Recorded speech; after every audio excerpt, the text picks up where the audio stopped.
Very good afternoon to all of you. कैसे हैं सभी? हम करेंगे आज की क्लास की शुरुआत। क्लास हमारी चल रही है प्रीवियस ईयर की सीरीज़ के साथ। हम कर रहे हैं मिनिस्ट्री ऑफ होम अफेयर्स से इंटेलिजेंस ब्यूरो का एग्ज़ाम, इंटेलिजेंस ऑफिसर ग्रेड 2 का, जो कि 15/10/2025 को हुआ था। 9 बजे ये हुआ था, यानी कि फर्स्ट शिफ्ट में ये हुआ था। हम 2 पेपर हम पहले कर चुके हैं। एक आरआरबी एनटीपीसी जो कि 2025 में हुआ है, उसको मैं कवर कर चुकी हूँ। साथ ही साथ हमने कवर किया है इंटेलिजेंस ब्यूरो का ही security assistant slash motor transport के पेपर को। ठीक है, तो चलिए आज जूनियर इंटेलिजेंस ऑफिसर ग्रेड 2 के पेपर को करते हैं हम। रीजनिंग इसमें आई हुई है बेहतरीन तरीके से। वेरी फर्स्ट क्वेश्चन आपको कहता है, मैंने आपको बताया है कि इन क्वेश्चंस पर तवज्जो देना शुरू कर दीजिए, है ना, क्योंकि वेरी फर्स्ट क्वेश्चन आपको कहता है कि आपको ये बताना है कि जो ओड नंबर है उससे ठीक पहले प्रोसीडेड बाय ओड नंबर आना चाहिए और उसके बाद क्या आना चाहिए? इवन नंबर आना चाहिए। ओड ओड इवन आपको ढूंढना है, तो जो भी ओड नंबर है उसके पीछे ओड नंबर देखना है। ओड नंबर के पीछे ओड नंबर नहीं है, नहीं है, नहीं है, यहाँ पर है, देखिए 336 आपको दिख रहा है। 33 यहाँ, 39 मुझे यहाँ दिख रहा है, लेकिन उसके पीछे इवन नहीं दिख रहा है, इसलिए एक ही पार्ट 336 आपका बनकर के आएगा, यानी कि 1 ही आपका इसका आंसर रहेगा। चलिए नेक्स्ट क्वेश्चन है आपका किससे?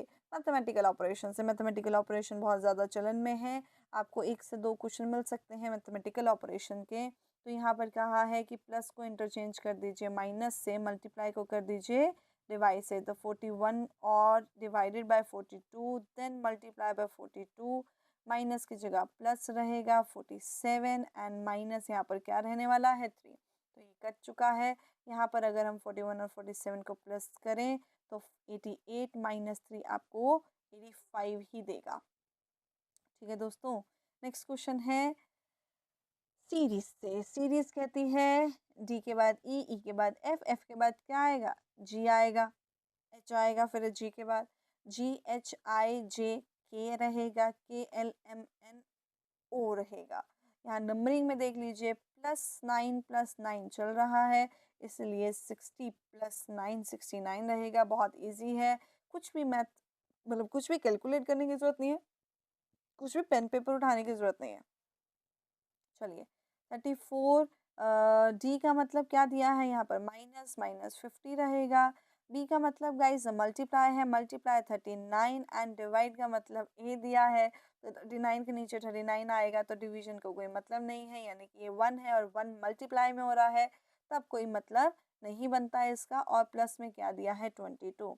34 और 22 को प्लस करेंगे तो कितना रहेगा यहाँ पर? 57 रहेगा, 56 रहेगा। 56 माइनस 1, 56 माइनस 50, 56 माइनस 50 आपको कितना देगा? 6 देगा। ठीक है दोस्तों, आसान पेपर आया हुआ है, अभी तक आसान इजी ही चल रहा है, डिफिकल्ट लेवल नहीं है ये। चलिए इसके बाद यहाँ पर बोला गया है कि आपके पास 6 फ्लोर्स हैं, नंबर फ्लोर 1 नीचे है, 1 2 3 4 5 और 6। ठीक है दोस्तों, इसके बाद देख लीजिए आपको क्या बोला गया है। आपको बोला गया है कि सी जो है वो प्राइम नंबर फ्लोर पर रहता है। 2 भी प्राइम है, 3 भी प्राइम है और 5 भी प्राइम है। तीनों प्राइम है, तीनों में से किसी एक फ्लोर पर कौन रहता है दोस्तों? सी रहता है। फिर कहता है कि the product of the floor on which A and C lives is 8। 3 की मल्टीप्लाई किसी से भी करो 8 नहीं आएगा, 5 की मल्टीप्लाई किसी से भी करो 8 नहीं आएगा, अनडाउटेडली 2 की मल्टीप्लाई 4 से करेंगे 8 आएगा। तो सी को हम यहाँ रख देते हैं और ए को हम यहाँ रख देते हैं। लेवल ऐसा कोशिश की गई है कि भैया थोड़ा सा डिफिकल्ट आए, बट ये बहुत इजी क्वेश्चन है, ध्यान रखना। इसके बाद इसने बोला है कि सी और ए का प्रोडक्ट 8 होना चाहिए, हमने कर दिया है। ई ठीक पहले, डी ठीक पहले है ई से, तो ये इकट्ठे पेयर में आएंगे। कौन सी जगह ऐसी है जो खाली है इकट्ठे? सिर्फ 5 और 6, तो ये यहाँ पर आएगा। इसके बाद उसने बोला है द प्रोडक्ट ऑफ फ्लोर, हो चुका है ये, the sum of floor on which A and B lives is 7। A किस पर रह रहा है मेरे हिसाब से? 4 पर। और ए और बी का प्रोडक्ट क्या है? 7 है, तो वो किस पर रहेगा? बी 3 पर रहेगा, तो बी यहाँ आएगा और बचा हुआ एफ यहाँ आएगा। ई से पहले कितने फ्लोर हैं या कितने लोग हैं? एक ही है। चलिए नेक्स्ट क्वेश्चन आपके पास है एनालॉजी से। किससे क्वेश्चन है? एनालॉजी से क्वेश्चन है। क्वेश्चन क्या कहता है? एक 26 और 8 का एक रिलेशन है, वही रिलेशन 29, 106 और 16 का है। आपको बताना है इनमें से किसका ये रिलेशन आएगा। 8+1, दो छोटे नंबर से बड़ा नंबर बनाने की कोशिश करते हैं। कितना आएगा? 9, 9 की मल्टीप्लाई 3 से करेंगे 27, 27 में से 1 माइनस करेंगे यानी कि a माइनस करेंगे, कितना आएगा? 26। उसी तरीके से देखते हैं 29 प्लस क्या रहेगा यहाँ पर? 16 रहने वाला है, यानी कि ये 45 रहेगा। 45 की मल्टीप्लाई आप किससे करेंगे? 3 से करेंगे, तो ये आएगा 135। 135 में से क्या माइनस करेंगे? 29 माइनस करेंगे। क्या माइनस करेंगे? 29 माइनस करेंगे, यहाँ पर 106 आएगा। और उसी तरीके से आपको देखना है कि क्या कंसेप्ट रहने वाला है। कंसेप्ट इसको एक्सप्लेन कर देती हूँ मैं। a+c multiply by 3 minus a। ठीक है दोस्तों, ठीक है दोस्तों, यहाँ देखिए 15 और 4 को प्लस करेंगे 19, 19 की 3 से मल्टीप्लाई करेंगे तो यहाँ पर कितना आएगा? 57 आएगा। 37, चलिए 57, 57 में से क्या माइनस करेंगे हम? 15 माइनस करेंगे, 2 आना चाहिए एंड में, ये गलत है। ऐसे ही 48, 48 प्लस 4 आपको कितना देगा? 52 देगा गाइस। 52 में क्या मल्टीप्लाई करेंगे? 3 मल्टीप्लाई करेंगे, 156 रहेगा। -52 करेंगे यहाँ पर, -52 करेंगे तो यहाँ पर 104 आ रहा है जी। 52 की मल्टीप्लाई किससे की है? 3 से की है, 156 रहेगा। -52 क्यों करेंगे? -48 करेंगे, सॉरी, -48 करेंगे ना, -48 करेंगे। 52 माइनस किया तो 104 आ रहा था ना, तो यहाँ पर हम 48 माइनस करेंगे तो 112 रहेगा। ठीक है, उसके बाद हम 4 + 20 करेंगे, कितना रहेगा? 24। 24 की मल्टीप्लाई किससे करेंगे? 3 से करेंगे, तो ये रहेगा आपके पास 72। अब 4 माइनस करना है 24 ने, -4 किया तो कितना रहेगा? 68 रहेगा, यानी कि ऑप्शन नंबर सी आपका आंसर है। सेकंड आते आते गलत हो गया। ठीक है, चलिए नेक्स्ट क्वेश्चन की तरफ बढ़ते हैं। नेक्स्ट क्वेश्चन में कहा है इसने HUNT को हमने क्या लिखा है? ध्यान से देखिएगा, HUNT को क्या लिखा है? VIBH। अभी ना क्वेश्चन बड़ा मज़ेदार है, देखिए ये H का H एज इट इज़, ठीक है, H का H क्या किया है? एज इट इज़ किया है। T से क्या किया? +2 किया। ठीक है, U से क्या आए हैं हम? 9 पर आए हैं, यानी कि माइनस क्या होगा? 12 माइनस होगा। ठीक है, क्या माइनस होगा? 12। इसके बाद 14 से हम 2 पर आए हैं, यहाँ पर भी क्या होगा? -12 होगा। ठीक है, तो यही सेम काम किस में करेंगे? अब यही यही देख लो, यहीं देख लो। LYR, x में L पीछे गया, x में +2 किया, Z आगे आया। y 25 होता है, 25 में से 12 माइनस किया, कितना आएगा? 13, 13 आया हुआ है। r 18 होता है, 12 माइनस करेंगे तो कितना आएगा? 6 आया हुआ है, यानी कि बीच वाले को एज इट इज का एज इट इज नीचे लिखा हुआ है, उन्हें क्रॉस किया हुआ है, तो BOHN, बी पीछे जाएगा, आंसर वहीं पर आ जाएगा, पहली बात तो। दूसरी बात, एन में क्या करेंगे? +2 यहाँ पर आएगा। 15 में -12 का मतलब है आपके पास सिर्फ और सिर्फ क्या रहने वाला है? 3, तो सी यहाँ आया। एच में -12 कीजिए, एच में -12 करेंगे तो -4 बचेगा। सेकेंड, एच में -12 करेंगे तो -4 बचेगा। 26 में से -4 गया तो कितना आएगा? 22 आएगा। 22 यहाँ पर है, तो आंसर ये रहा। ठीक है, अच्छा क्वेश्चन है, डिफिकल्ट क्वेश्चन है ना। एक बारी के लिए ऐसा लगता है कि अरे यार क्या हो गया, ये कैसे होगा, ये कैसे होगा। वहीं पर अगर आप पहले ही लेटर को देख लेंगे तो वहीं पर बातें सॉल्व हो जाएंगी। जी के बाद जे आया है, फिर एम आया है, यानी कि +3 हो रहा है। क्यू के बाद 19 आया, 19 के बाद क्या आया है? 15 आया है, तो क्यू से 19 यानी कि +2, और एस से 15 यानी कि -4 हो रहा है। ठीक है, तो बी से ई जाएंगे +3, ई से एच जाएंगे +3, एल से +2 किया, एन आया, एन में -4 करेंगे, कितना आएगा? जे आएगा। आंसर एकदम सही है। चलिए नेक्स्ट क्वेश्चन की तरफ बढ़ रहे हैं। नेक्स्ट क्वेश्चन आपको क्या कहता है भैया? ब्लड रिलेशन का क्वेश्चन है, बहुत आसान चीज़ रहती है ब्लड रिलेशन। कभी भी कोई दिक्कत हो तो ब्लड रिलेशन बहुत आसान है, याद रखना। तो टी प्लस वाई, प्लस का मतलब क्या है यहाँ पर सन, टी क्या है बेटा है किसका, वाई का, माइनस का मतलब क्या है बच्चों भाई, वाई क्या है भाई है किसका, बी का, एट द रेट का मतलब है वाइफ, बी क्या है वाइफ है किसकी, जी की, परसेंटेज का मतलब है पापा, जी पापा है किसके, के का जेंडर नहीं पता है दोस्तों। तो अब पूछा है टी का के से क्या रिलेशन है, के की मम्मी के भाई का बेटा है, मामा का बेटा है, कज़न है, तो ऑप्शन नंबर बी बन करके आता है। चलिए next question, odd one out निकालना है, देखिए क्या रिलेशन रहेगा, एफ से ई आया है यानी कि नेक्स्ट लेटर आ रहा है, एफ से ई -1 प्रीवियस लेटर आ रहा है, पी से ओ प्रीवियस लेटर, एन से एम प्रीवियस लेटर, आई से H previous letter, first letter में कोई दिक्कत नहीं है, सभी सही है। जे से आई -1 फिर से प्रीवियस, टी से एस -1, आर से क्यू -1, लेकिन एम का एल प्रीवियस यानी कि -1 होता है, इसीलिए ये आपका आंसर है। यानी कि फर्स्ट लेटर में तो -1 है, दूसरे में भी क्या है -1, यहाँ पर क्या है -1 और -2। ठीक है, चलिए नेक्स्ट क्वेश्चन की तरफ बढ़ते हैं।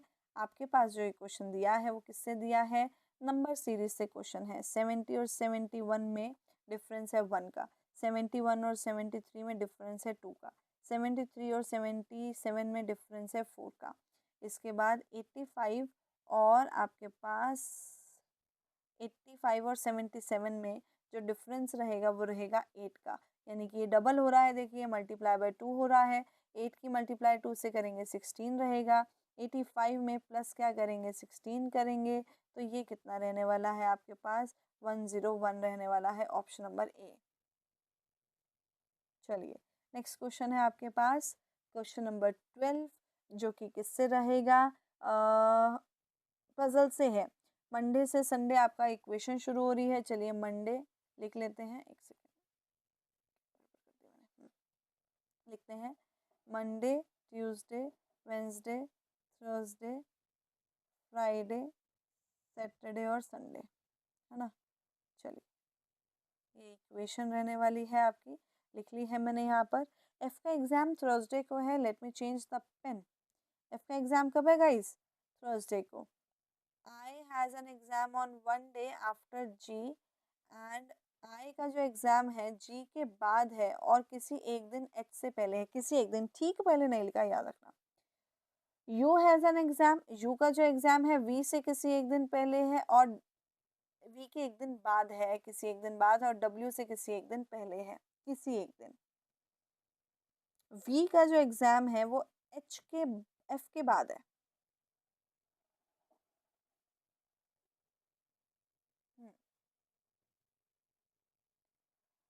U has an exam one day after V and one day before you.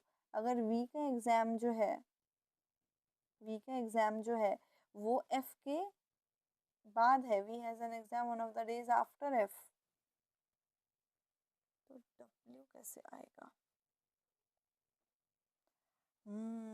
ऐसे आएगा ना, थर्सडे को है ना, तुम में से किसी ने बताया भी नहीं, कैसे बताओगे, रिकॉर्डिंग चल रही है। थर्सडे को यहाँ पर एफ आएगा, है ना, ऑब्वियसली हो ही नहीं सकता था, वो पॉसिबल ही नहीं हो सकता था। अच्छा पॉसिबल नहीं हो सकता था, तभी देखिए क्वेश्चन फिर से दोहराने की ज़रूरत पड़ेगी, ये एज इट इज़ का एज इट इज़ आ जाएगा। वी का एग्ज़ाम किसी एक दिन एफ के बाद है, तो एफ फ्राइडे सैटरडे या संडे में से किसी एक दिन आएगा। फिर लाइन कहती है यू का जो एग्ज़ाम है वो वी के तो बाद है लेकिन डब्ल्यू से क्या है पहले है, तो यू जो है वो डब्ल्यू के वी के बाद आएगा और डब्ल्यू यू के भी बाद आएगा, यानी कि वी के बाद दो जने तो आएंगे ही आएंगे, यू और डब्ल्यू, तो इसलिए सैटरडे और संडे आएगा ही आएगा, और वहाँ पर एक ही इक्वेशन बनती है, तो ये भी हमारा एज इट इज़ का एज इट इज़ आ जाएगा, कोई और इक्वेशन बनती नहीं है। यू और आई के बीच में कितने जने हैं, 3 जने निकल करके आ रहे हैं, आंसर सही है, क्वेश्चन अच्छा था। ठीक है, चलिए ए का कोड बताना है, ए दोनों में क्या है कॉमन है और कुछ भी कॉमन नहीं है, और 1 कॉमन आ रहा है, देख लेंगे एक ऐसा कोड, कॉमन कोड जो दोनों में ही है यानी कि वो 1 है, आंसर हो गया है, सेकंड्स में क्वेश्चन हो जाता है। चलिए आर का रिलेशन डी से बताना है, आर माइनस, देख लीजिए सारे फॉरवर्ड है, फॉरवर्ड बैकवर्ड देख करके चलना है। माइनस का मतलब क्या है, आर क्या है भाई है किसका, ए का, भाई भाई है यानी कि पॉजिटिव। डॉलर का मतलब क्या है, पिता, ए क्या है पापा है किसके, एस के, प्लस का मतलब है एस बहन है किसकी, ई की, और एन का मतलब है ई वाइफ है किसकी, डी की। ठीक है, तो आर डी से कैसे रिलेटेड है, डी की वाइफ के पापा के भाई, एकदम सही, डी की वाइफ के पापा के भाई, ऑप्शन नंबर 3 आ रहा है आंसर में। चलिए नेक्स्ट क्वेश्चन है आपके पास, नॉर्थ फेसिंग सारे हैं, सिर्फ दो ही जने डी के लेफ्ट में बैठे हैं, सिर्फ दो ही जने डी के बाईं और बैठे हैं। तो यहाँ पर अगर मैंने डी लिखा है तो दो जने यहाँ आएंगे, 7 जने हैं, 3 जने बैठ चुके हैं, 4 5 6 और 7 बिठा दीजिए। फिर कहता है एफ और बी के बीच में 3 जने हैं और दोनों ही एक्सट्रीम एंड पर नहीं बैठे हैं। अगर दोनों ही एक्सट्रीम एंड पर नहीं बैठे हैं तो यहाँ पर एफ और बी नहीं आ सकते, यहाँ पर एफ और बी नहीं आ सकते। यहाँ देख लीजिए, अगर मैं एफ और बी को बिठाऊंगी तो सिर्फ यही इक्वेशन पॉसिबल है और कोई भी जगह पॉसिबल ही नहीं है। ठीक है, और कोई भी जगह पॉसिबल नहीं है। तो इसके बाद देखिए आपको क्या बोला गया है कि ए जो है वो ठीक राइट में है किसके, सी के। तो देखिए सी और ए इकट्ठे आएंगे, जगह ही एक बचती है, ए ठीक राइट में है सी के, तो सी और ए ऐसे आ जाएंगे। फिर उसने बोला है, क्वेश्चन तो यही आ गया, how many people sit to the right of A, तो दो ही जने यहाँ पर बैठेंगे। बट फिर उसने बोला है G sits immediately left of F, F के ठीक बाईं और कौन है, जी है, तो एफ यहाँ नहीं आ सकता ना, क्योंकि यहाँ पर तो ठीक लेफ्ट में ए बैठा है, तो एफ को यहाँ बिठाएंगे और जी यहाँ आएगा, बी यहाँ आएगा और रिमेनिंग वन आपका जो भी है वो यहाँ आ जाएगा, ई। ठीक है, आंसर तो 2 है। ए के राइट साइड कितने जने हैं, 2 जने हैं। चलिए एक और क्वेश्चन आया है कॉन्सोनेंट्स और वोवल से। कहता है ऐसे कितने कॉन्सोनेंट्स हैं जिससे ठीक पहले तो वोवल आएगा और जिसके ठीक बाद भी क्या आएगा, वोवल आएगा। तो vowel consonant consonant vowel consonant vowel होना चाहिए। तो देखते हैं, वोवल यू है लेकिन उसके बाद में वोवल नहीं है, ए ई आई ओ यू ये रहा, आगे नहीं है, आगे नहीं बनता है, ये रहा बस, तो इसलिए 1। ठीक है, चलिए नेक्स्ट क्वेश्चन फिर से बहुत इजी विद इन सेकेंड्स होने वाला क्वेश्चन। डब्ल्यू का कोड बताना है। डब्ल्यू यहाँ पर अब यूनिक है, क्या है, यूनिक है, यानी कि डब्ल्यू सिर्फ और सिर्फ डब्ल्यू का कोड सिर्फ और सिर्फ वाइड में ही आपको मिलेगा। तो डी आई वी का कोड जो है वो मिलेगा आपको कॉमन कोड की फॉर्मेशन में, है ना। तो कॉमन कोड की फॉर्मेशन में आपके पास 518 आ रहा है, बचा हुआ कितना है, 0 0 किसका कोड हो जाएगा, डब्ल्यू का कोड हो जाएगा। चलिए नेक्स्ट क्वेश्चन आपको कहता है कि आपको बताना है इसमें क्या रिलेशन रहेगा। यहाँ देखिए 94 और 104 में 10 का डिफरेंस है, 104 और 119 में 25 15 का आ रहा है, 15 का। 94 और 104 में आ रहा है 10 का डिफरेंस, यहाँ पर 119 में आ रहा है 15 का डिफरेंस।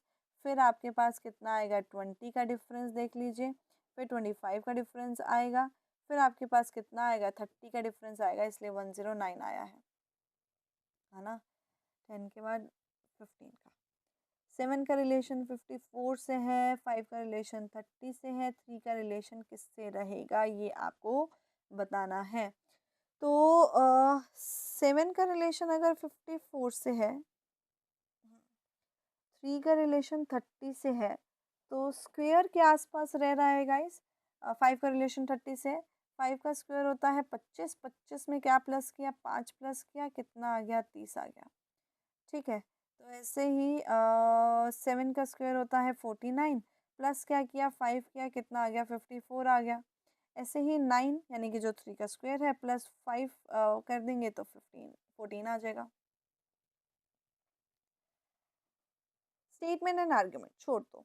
अब यहाँ पर बोला weakens and strengthen, strong and weak छोड़ दो, मतलब पेन छोड़ना है, पेन को क्वेश्चन नहीं छोड़ना।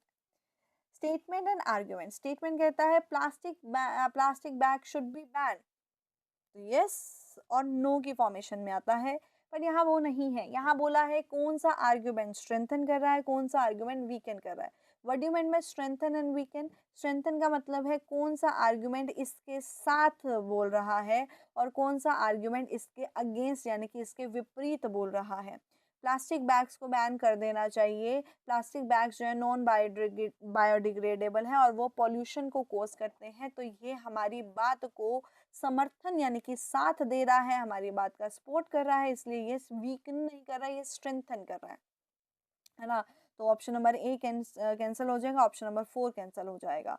इसके बाद सेकंड कहता है plastic bags are cheaper and more convenient for the shopkeepers. अब ये कह रहा है भैया प्लास्टिक बैग्स को ना बैन नहीं करना चाहिए क्योंकि वो चीपर है और ज़्यादा कन्वीनियंट है शॉपकीपर्स के लिए। तो बताओ तो यहाँ पर ये क्या कर रहा है, वीकन कर रहा है ना, मेरे स्टेटमेंट को क्या कर रहा है, वीकन कर रहा है, यानी कि मेरे स्टेटमेंट के ऑपोजिट जा रहा है। जो मेरे स्टेटमेंट के ऑपोजिट जाएगा वो वीकन करेगा, जो मेरे स्टेटमेंट के साथ जाएगा वो स्ट्रेंथन करेगा, इसीलिए इसका आंसर सेकंड है। चलिए नेक्स्ट क्वेश्चन का भी पेन पेपर से कोई लेना देना नहीं है। क्या बोला गया है, कहता है स्टेटमेंट कहता है large number of people in city Y is being diagnosed with the respiratory problem due to increasing level of air pollution। सांस लेने की दिक्कत आ रही है सिटी वाई के बहुत सारे लोगों को क्योंकि एयर पोल्यूशन बढ़ चुका है, AQI बढ़ चुका है। ठीक है, मतलब AQI यहाँ नहीं लिखा हुआ, मैं जनरल बोल रही हूँ। Course of action, the government should introduce stricter emission norms for vehicles and industries in city Y. हाँ जी, ये तो करना ही चाहिए ना, यानी कि अगर पॉल्यूशन जो है वो हमारे व्हीकल से, फॉर एग्जाम्पल कुछ लोग क्या करते हैं, पुरानी व्हीकल हो जाती है, 15 साल का जो टाइम स्पैम होता है उसके बाद भी व्हीकल को चला रहे हैं, तो वो हमारे लिए रिस्की है। वहाँ से वो जो एमिशंस हो रहे हैं वो बहुत गंदे एमिशंस हो रहे हैं क्योंकि वो हमारी एक्सपायर होने के प्रोसेस पे है। तो यहाँ पर ये जो पॉइंट है ये सही है और ये करना चाहिए गवर्नमेंट को। ये गवर्नमेंट के लिए प्रैक्टिकल भी है, ये गवर्नमेंट के लिए फिजिबल भी है और ये प्रॉब्लम सॉल्विंग नेचर का भी है। All residents should be advised to move out of the city. Why immediately? ऐसा नहीं हो सकता है। सी, ये मेरी मर्जी है कि मैं यहाँ से जाना चाहूँ या ना जाना चाहूँ। आप मुझे थोड़ी एडवाइस करेंगे, गवर्नमेंट थोड़ी मुझे एडवाइस करेगी भैया दिल्ली से निकल जाओ, ऐसा थोड़ी हो सकता है ना। मैं जा रही हूँ, that is my wish, but you will not advise me, this is not practical and this is not feasible. चलिए नेक्स्ट क्वेश्चन भी यही है, कहता है many consumers have complain about adulteration in the milk supplied by the local vendors. Adulteration का मतलब है कि कुछ ना कुछ तो ऐसा है कि पानी मिलाया जाता है या कुछ और गलत बोल सकते हैं, जो फेक दूध है वो मिलाया जा सकता है। कह रहा है रेगुलर चेक, क्वालिटी चेक होना चाहिए। हाँ जी, ऑब्वियसली होना चाहिए। रेगुलर क्वालिटी चेक का मतलब ये नहीं है कि रोज क्वालिटी चेक होगा। रेगुलर क्वालिटी चेक का मतलब महीने में एक बार, 2 महीने में एक बार, कुछ ऐसा, है ना। ये तो हम कर सकते हैं क्योंकि कंज्यूमर ने बोला है लोकल वेंडर्स को कि भैया ऐसा कुछ आ रहा है अडल्ट्रेशन। ठीक है, फिर उसने बोला all local vendor should be ban from selling milk. ये तो पॉसिबल नहीं है, फिजिबल नहीं है, बिल्कुल भी नहीं है। तो ये प्रॉब्लम सॉल्विंग नेचर का भी नहीं है। 1। चलिए अब आते हैं हम लोग हमारे नेक्स्ट क्वेश्चन पे। कहता है कि ऑड वन आउट निकालना है। 4, 12 और 20 यहाँ है तो +8 हो रहा है फर्स्ट में। सेकंड देख लीजिए, 12, 20 और बी है यहाँ, फिर से +8 हो रहा है, कंसेप्ट +8 का चल रहा है। 15, 23 और 5 यहाँ पर दिया है, फिर से +8 हो रहा है। 7 से 12 आएगा, +5 हो रहा है। और 12 से पी यानी कि 16 आएगा तब भी +5 +4 हो रहा है। Odd one out 4। चलिए नेक्स्ट क्वेश्चन आपके पास है। ये जो क्वेश्चन है ना ये ऑलमोस्ट सेम है आपके कोडिंग रिकॉर्डिंग जो अभी आपने किया है, देख लीजिए। पेड़ को इन्होंने कोड किया है बम्प में, पी एज इट इज का एज इट इज। यहाँ पर क्या हुआ है, -2 +12 एंड देन फिर से क्या हुआ है, +12। ठीक है, वहाँ माइनस था, कुछ ऐसा कुछ है, उल्टा फुल्टा थोड़ा सा किया है इन्होंने। VGOJ, तो V को पीछे लेकर के जाएंगे, आंसर तो आपका आ चुका है 4। ठीक है, यहाँ पर -2 यानी कि H +12 हुआ है। ठीक है दोस्तों, चलिए नेक्स्ट क्वेश्चन है। नेक्स्ट क्वेश्चन इस सीरीज़ का लास्ट क्वेश्चन है और ये हमारा जो क्लास है यानी कि जो वीडियो है वो यहीं ख़त्म होने वाला है। बी का मतलब है मल्टीप्लाई, तो 9 की मल्टीप्लाई किससे करेंगे, 3 से करेंगे। डी का मतलब माइनस दिया है दोस्तों, 24 यहाँ आएगा। ए का मतलब डिवाइड है तो 6 यहाँ आएगा।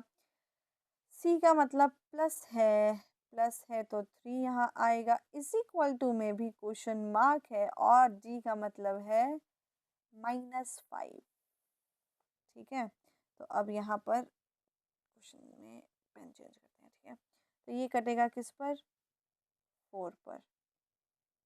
यहाँ पर मल्टीप्लाई होगी 27 प्लस 3 यानी कि 30, 30 माइनस 4 यानी कि 26। तो 26 लाने के लिए किस में से 5 माइनस करने पड़ेंगे, 31 में से, है ना। 38 में से तो 5 माइनस होंगे तो 33 आएगा। अरे रुको दोस्तों, ऐसा ठीक है दोस्तों, ठीक है दोस्तों, चलिए। तो ये आपका मेंटल एबिलिटी का सेक्शन ख़त्म हो जाता है। उसके बाद आपके पास दूसरा सेक्शन आता है। तो हमारी क्लास इतनी ही थी। IB junior intelligence officer grade 2 का हमने क्वेश्चन यहाँ पर किया है और इसके बाद भी हम सीरीज़ कंटिन्यू रखने वाले हैं। प्लेलिस्ट में अनडाउटेडली बना दूंगी, जिसको जो भी पेपर चाहिए हो तो यहाँ पर मिल जाएगा। ठीक है, तो आज के लिए इतना ही। हम मिलते हैं नेक्स्ट क्लास में। बाय बाय, टेक केयर, तब तक के लिए ध्यान रखिए अपना।